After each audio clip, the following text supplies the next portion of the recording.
Robert Kiyosaki को तो आप जानते ही होंगे। ये ऑथर है रिच डैड पुअर डैड के। जी हाँ, वर्ल्ड फेमस किताब है जिसने सभी लोगों के दिमाग को हिला के रखा हुआ है। लेकिन हाल फिलहाल में एक खबर आई थी। खबर ये आई थी कि रॉबर्ट कियोसाकी जो पूरे दुनिया को सिखाते थे कि भैया एसेट्स ज्यादा रखने चाहिए और लाइबिलिटीज उर्फ कर्जा कम रखना चाहिए, उन्होंने खुद ने कन्फेस किया कि वो 1.2 बिलियन डॉलर के डेट पे है।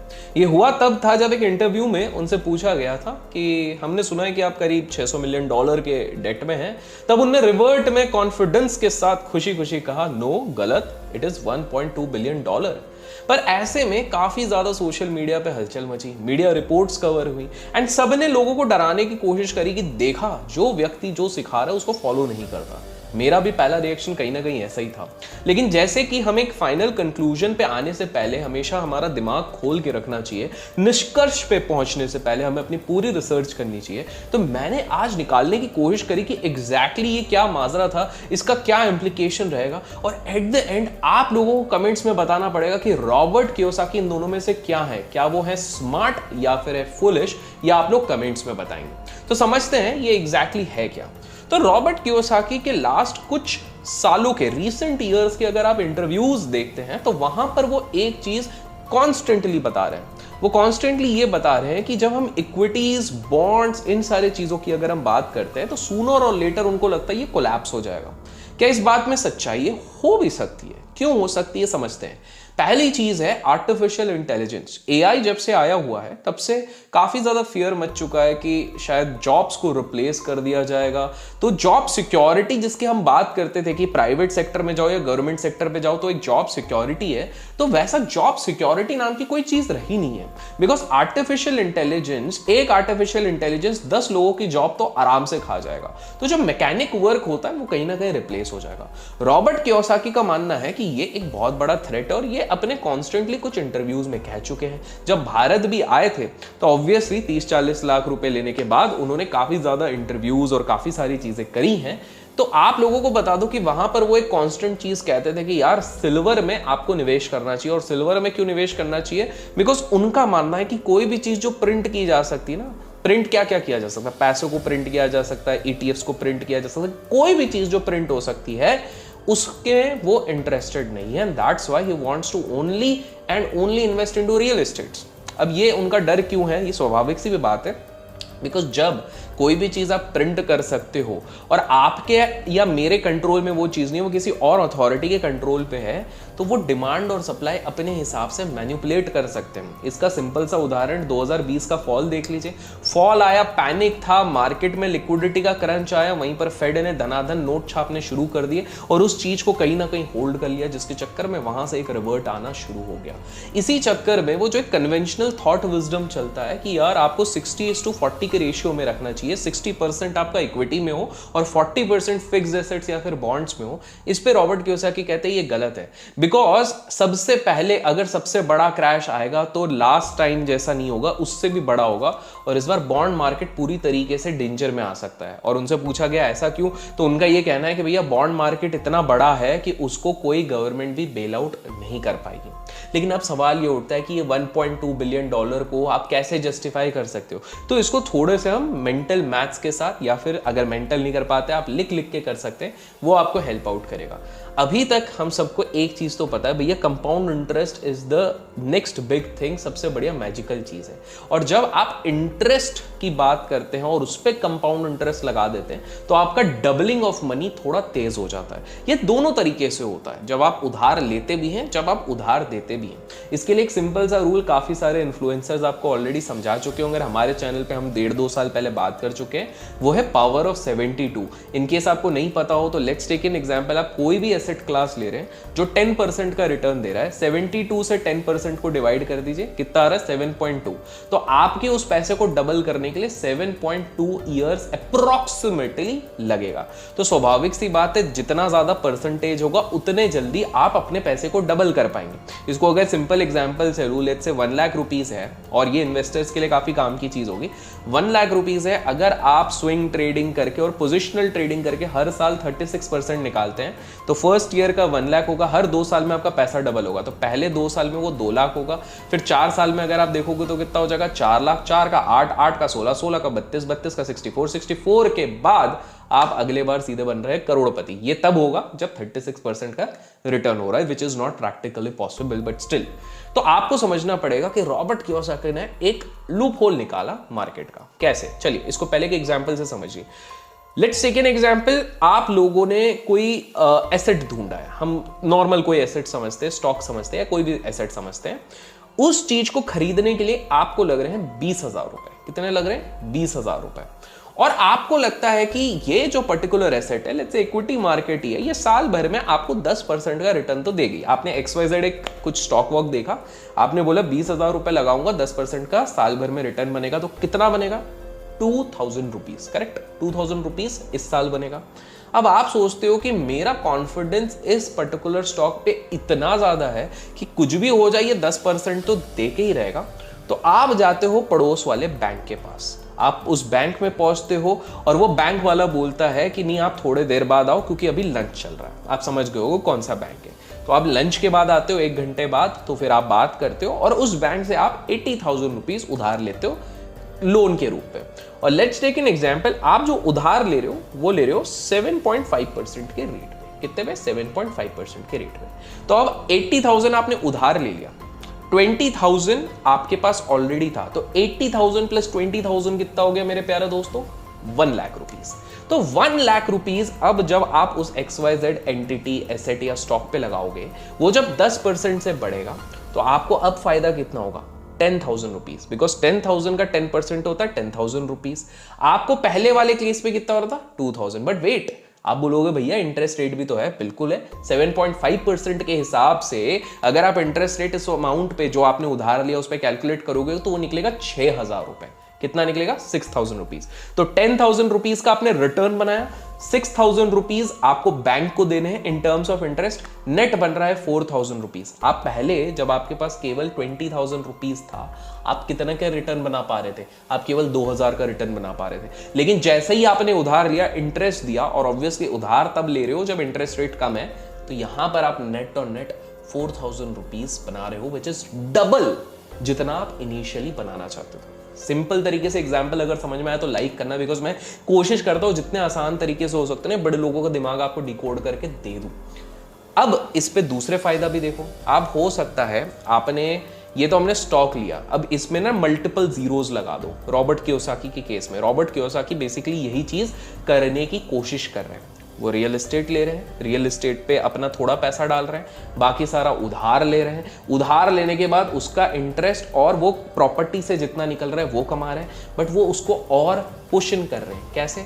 क्योंकि वो रेंटल्स भी कमा रहे हैं। देखो, प्रॉपर्टी जब आप लोगे तो प्रॉपर्टी की वैल्यू तो एप्रिशिएट होगी, बट प्रॉपर्टी जब आप किसी को रेंट पे चढ़ाओगे तो उसका रेंटल्स भी वो कमाएंगे। करेक्ट? तो वो रेंटल्स भी कमा रहे हैं, प्लस टैक्स बेनिफिट भी कमा रहे हैं। क्योंकि अगर वो कोई नॉर्मल धंधा करके विदाउट लोन अगर कमाएंगे तो पूरी तरीके से टैक्स ब्रैकेट पे चले जाएंगे।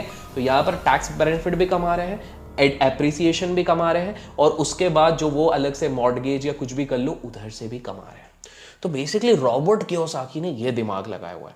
लेकिन आप बोलोगे कि रॉबर्ट कियोसाकी ने ये स्टेटमेंट क्यों दिया कि भैया मैंने 1.2 बिलियन डॉलर्स का उधार लिया हुआ है एंड अगर मैं डिफॉल्ट करता हूं तो ये मेरी प्रॉब्लम नहीं है, बैंक की प्रॉब्लम है। बिकॉज अब यहां पर बड़ा इंटरेस्टिंग चीज आपको समझना पड़ेगा, क्योंकि यहां तक सोचा होगा, किसी ने सुना होगा तो बच्चे एक्साइटेड होंगे, यार अभिषेक भैया ने तो बड़ा तगड़ी चीज बता दी, आज ही जाता हूं, लोन लेता हूं, लोन लेके धंधा चालू करता हूं, इधर से उधर घुमाता हूं। नहीं भैया, ये कतई मत करना, बिकॉज इंडिया के डायनेमिक्स, डेमोग्राफिक्स, सारी चीजें अलग है। अब यहां पर आप समझोगे ऐसा क्यों। एक चीज समझो, अगर आप रिटेल, एक रियल लाइफ एग्जांपल लेते हैं, 2006 के आसपास जिस तरह के real estate prices Noida Gurgaon की तरफ बढ़ रहे थे, तो काफी ज्यादा प्राइम लोकेशन पे काफी प्रॉपर्टीज काफी एक्सपेंसिव मिल रही थी। काफी सारे लोगों ने उधार लेके शायद यही कंसेप्ट पे काफी सारी प्रॉपर्टीज ले ली कि रेंटल तो मिलेगा, उससे ईएमआई हम भरेंगे, ये सारी चीजें होंगी। फिर 2008 में जब लेमन ब्रदर क्राइसिस आया, इसके ऊपर भी अपने चैनल पे अपन ने वीडियो बनाया हुआ है, तब इनको एक रियलिटी चेक मिला कि अरे भाई साहब, सारी प्रॉपर्टीज इतनी इन्फ्लेटेड लेवल पे थी कि हमने तो जबरदस्ती महंगे में ले ली। और जब मार्केट गिरने लग गया, उसके चक्कर में क्या हो गया कि काफी सारी प्रॉपर्टीज बिक नहीं रही थी और लोन बहुत ज्यादा हो गया था, जिसके चक्कर में लेजिट बहुत लोग बैंकरप्ट हो जाते हैं। तो यहां पर जब आप पर्सनल या फिर रिटेल यूनिट्स लेते हैं, वहां पर रिस्क होता है। पहली चीज, रॉबर्ट कियोसाकी रिटेल यूनिट्स कम और कमर्शियल यूनिट्स में ज्यादा करते हैं। मतलब मॉल्स ले लो, दुकानें ले लो, अपने इंडिया के हिसाब से बता रहा हूं, बाहर के हिसाब से बात करें तो commercial properties, commercial real estate, commercial offices जहां पर बनता है, वहां पर ये रियल एस्टेट लेते हैं। अब विदेश में अगर बात करें, इनफैक्ट हमारे देश में भी बात करें, कॉर्पोरेट्स के लिए एक रहता है, तो दो तरीके के डेट होते हैं। अब आप में से काफी लोग जो रॉबर्ट कियोसाकी को सुनते हो बोलेंगे गुड डेट, बैड डेट। नहीं नहीं नहीं, मैं उसकी बात नहीं कर रहा हूं, मैं बात कर रहा हूं रिकोर्स एंड नॉन रिकोर्स। अब इसमें आपको एक चीज समझनी पड़ेगी, पहले वाले ऑप्शन में वो रिटेल, हम जैसे आपके जैसे लोगों को वो वाला लोन मिलता है। इसमें क्या करना पड़ता है कि भैया हम बैंक के पास जाते हैं, हम बैंक को बोलते हैं भाई साहब हमको 10 लाख रुपए का लोन दो, बदले में बैंक आपसे एक बड़ी वैल्यू का कोलैटरल मांगेगा। वो बोलेगा अच्छा आपकी 20 लाख की जमीन है, वो कोलैटरल रखो, बदले में 10 लाख का आपको अपना लोन देंगे। एग्जाम्पल दे रहा हूं। इससे बैंक को क्या फायदा है?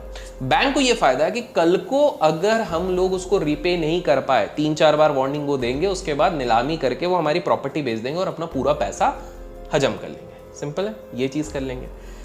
अब यहां पर एक सिंपल सी चीज होती है कि बैंक्स तो ये वाली चीज कर सकते हैं, लेकिन आपको ये चीज समझनी पड़ेगी कि जो रॉबर्ट कियोसाकी ने लिया वो है नॉन रिकोर्स। नॉन रिकोर्स में क्या होता है, आप कमर्शियल प्रॉपर्टी ले रहे हो और उसी कमर्शियल प्रॉपर्टी के अगेंस्ट लोन ले रहे हो। तो रॉबर्ट कियोसाकी क्या कर रहे हैं, $200 मिलियन का ये बढ़िया कमर्शियल प्रॉपर्टी लगी हुई है, वो जाके बैंक्स को नॉन रिकोर्स वाला लोन, और ये बड़े लोगों को मिलता है, बड़े लेवल वाले लोगों को, तो वो जाके बोलते हैं कि भाई साहब ये $200 मिलियन वाले पे मेरे को उधार चाहिए।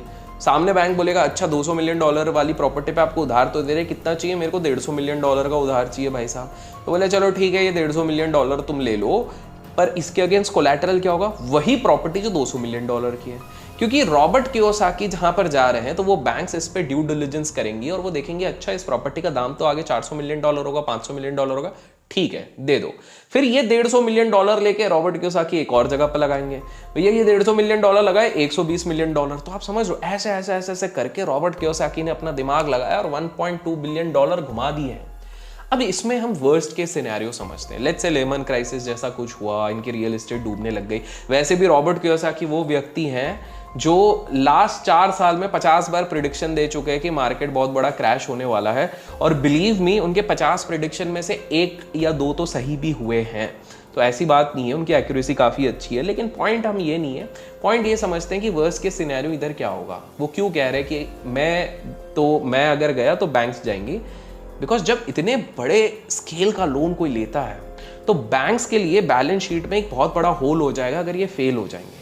तो कहीं ना कहीं अगर बैंक्स को लगा कि ये जो प्रॉपर्टीज जिस पे रॉबर्ट कियोसाकी ने लोन लिए हुए हैं वो कहीं ना कहीं गिरने वाले कमर्शियल प्रॉपर्टीज, बैंक्स अपनी पूरी टीम लगाएगी कि भैया बचाओ रॉबर्ट कियोसाकी को। आप समझ रहे हो उसने क्या दिमाग लगाया है? रॉबर्ट कियोसाकी भाई साहब ने लगा दिया है कि बॉस अब मेरे को इतना टेंशन नहीं है, क्योंकि मैं डूबा तो तुम तो डूब जाओगे, कैश है मेरे पास, मैं तो निकल लूंगा, पूरी बैंक डूब जाएगी, तुम लोग मैनेजमेंट को क्या मुंह दिखाओगे, स्टेक होल्डर्स को क्या मुंह दिखाओगे।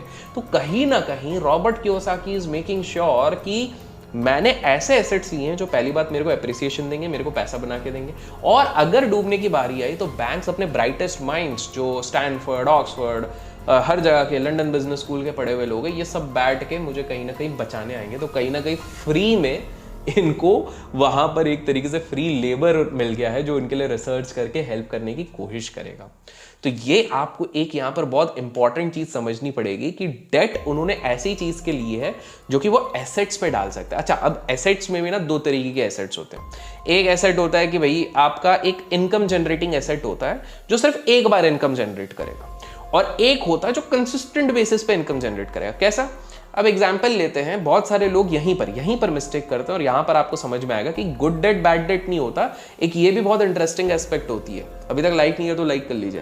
तो एक एस्पेक्ट इसको इस तरह से समझो कि लेट्स टेक एन एग्जाम्पल मैं आज लोन लेता हूं क्योंकि मेरे को एक बिजनेस चलाना है, डिजिटल मार्केटिंग की कंपनी चलानी है, और मुझे लगता है कि मैं एडसेंस चलाऊंगा तो वहां से मैं बहुत अच्छा रिटर्न बना सकता हूं। मैं एड्स चलाऊंगा गूगल पे और बदले में टी शर्ट्स बेचूंगा, एग्जाम्पल है। अब अगर मैं गूगल पे एड्स चलाऊंगा, उसके लिए मैंने लोन लिया हुआ है और वो गूगल एड्स पे डाला हुआ है, अब लॉजिकली बताओ उसका रिटर्न मैं कितने बार निकाल सकता हूँ? एक ही बार निकाल सकता हूँ ना, भले डबल निकालूं, 30% निकालूं, 40%, जो भी निकालूं वो एक ही बार निकाल सकता हूँ, क्योंकि ऐड पे एक बार पैसा लगा, उधार वाला, ऐड चले, रिटर्न आया। अब वापस ऐड चलाने के लिए वापस मेरे को उधार लेके डालना पड़ेगा, या फिर जो भी प्रॉफिट आया उसको रिवर्ट डालना पड़ेगा। तो ये single time income generating option है। लेकिन वहीं पर अगर मैं पूरा पैसा डालता हूं और उस पैसे को डालने के बाद मैं बोलता हूं कि यार बॉस ठीक है, अब ये वाली सारी चीजें सेट हो गई हैं, तो कहीं ना कहीं मैं रियल एस्टेट में अगर इसको डालता हूं तो रियल एस्टेट के प्राइसेस बढ़ रहे हैं, कमर्शियल प्रॉपर्टी के प्राइसेस बढ़ रहे हैं, रेंट हर महीना आ रहा है, रेंट के एग्रीमेंट हर साल रिवाइज हो रहे हैं, मार्केट कंडीशन बदल रहा है, उस हिसाब से मैं बढ़ा रहा हूं, नया टेनेंट आ रहा है उस हिसाब से बढ़ा रहा हूं। कमर्शियल प्रॉपर्टीज में मैं बड़े बड़े एग्रीमेंट 2-2, 3-3 साल के साइन करवा रहा हूं, एडवांसेस रख रहा हूं, तो कहीं ना कहीं मैं ज्यादा सिक्योर्ड होता हूं। तो रॉबर्ट कियोसाकी इसलिए इनकम जनरेटिंग ऑप्शन पे तो लगा रहे हैं, लेकिन सोच समझ के इस तरह लगा रहे हैं। और इसी माजरे के कारण माय डियर फ्रेंड्स, वो $1.2 बिलियन का जो बहुत बड़ा उधार है, जिसका राई का पहाड़ बन चुका है, ये डेंजर सही में बैंक्स के लिए है। अगर रॉबर्ट कियोसाकी गए तो बैंक्स पूरी तरीके से जाएंगी, तो बैंक्स कहीं ना कहीं इंश्योर करेंगे। अब इसमें रिस्क क्या है ये हमको नहीं पता, आपको नहीं पता कि रॉबर्ट कियोसाकी ने क्या ये सारे के सारे $1.2 बिलियन का जो पैसा लिया हुआ क्या सिर्फ इनने रियल एस्टेट पे लगाया। क्योंकि मुझे डर है कि जितने बार ये क्रैश क्रैश क्रैश क्रैश कहते हैं, अगर इनने गलती से कुछ नेगेटिव वो लेके रखे होंगे, क्या बोलते हैं, लेट्स से जैसे हमारे देश में पुट्स बोलते हैं, पुट बाय कर लो ऑप्शन का, वैसे ही उनने कुछ तरह का इंश्योरेंस या कुछ लिया होगा जिसपे वो प्रीमियम भर रहे हैं, अगर वो एक सिग्निफिकेंट पार्ट हुआ इस $1.2 बिलियन का, तो भाई उनको तो असर नहीं पड़ेगा क्योंकि उन्होंने अपनी उम्र जी ली है भैया, जीवन जी लिया, अपनी उम्र जी ली है, एज हो गई है। लेकिन प्रॉब्लम आ जाएगी उन बैंक्स को। तो अब आप कमेंट्स में बताओगे कि रॉबर्ट कियोसाकी स्मार्ट है कि फूल है। ये सब समझने के बाद वीडियो पसंद आए लाइक और शेयर करना ना भूले, कमेंट्स में जरूर बताएं नेक्स्ट वीडियो किस पे चाहिए। Till then keep learning, keep growing, keep investing and keep trading.